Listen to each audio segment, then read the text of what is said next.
Taping me while we talk for a minute. Yeah. All right, guys. Hi. Oh, I dropped my phone. My name is Ed Steele. I own the 6th Precinct, and I welcome all you guys here tonight. A couple of quick points to know about. There's a restroom that's operational right past the glass case right there. And there's water only in the faucet outside the door. So you go out the door, back outside to the right, you'll find a faucet for water. Sorry about that, but it's still a construction site. I wanted to warn a little bit that there's still some wet areas, so be very careful not to slip and fall from the rain tonight. It's still a construction situation.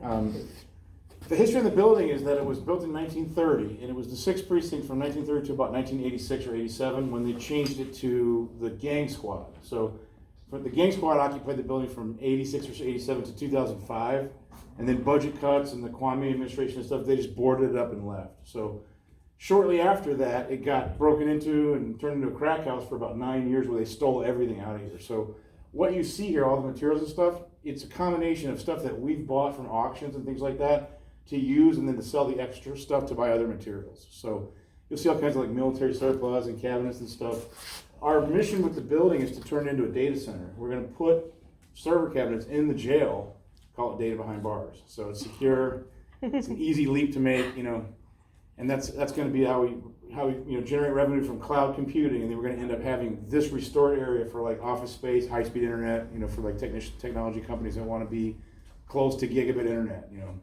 is what it's all about. So want to talk a little bit about your past experiences here? Yeah. A little bit about that? Yep, so we'll be leading through the building tonight. I'm Jeff. I'm co-founder of Detroit Paranormal Expeditions. So we've been investigating here for a couple years now, and we've had a number of experiences. This back hallway leading to the jail cells, multiple occasions people have heard audible whistling, someone whistling a song, disembodied voices from the jail cell area. Probably the most notable thing that's happened to myself and Todd actually in the basement, using a PSP7 spirit box. This was January of 2017, I believe. It was a ways back, and it was super cold. We had all thick jackets on, and as we're using the spirit box, it started just spewing out profanity, which they don't say on the radio, and it's scanning radio stations really quickly.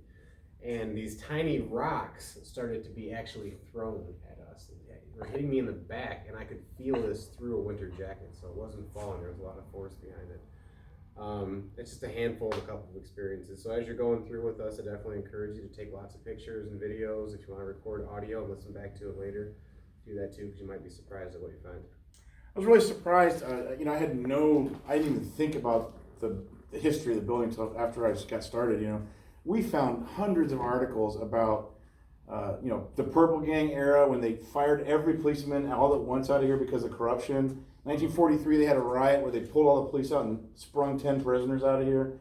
The riots in 67, they had the National Guard shooting back at snipers from right there. I mean, crazy stuff has happened here that I didn't even know about until I got into the archives.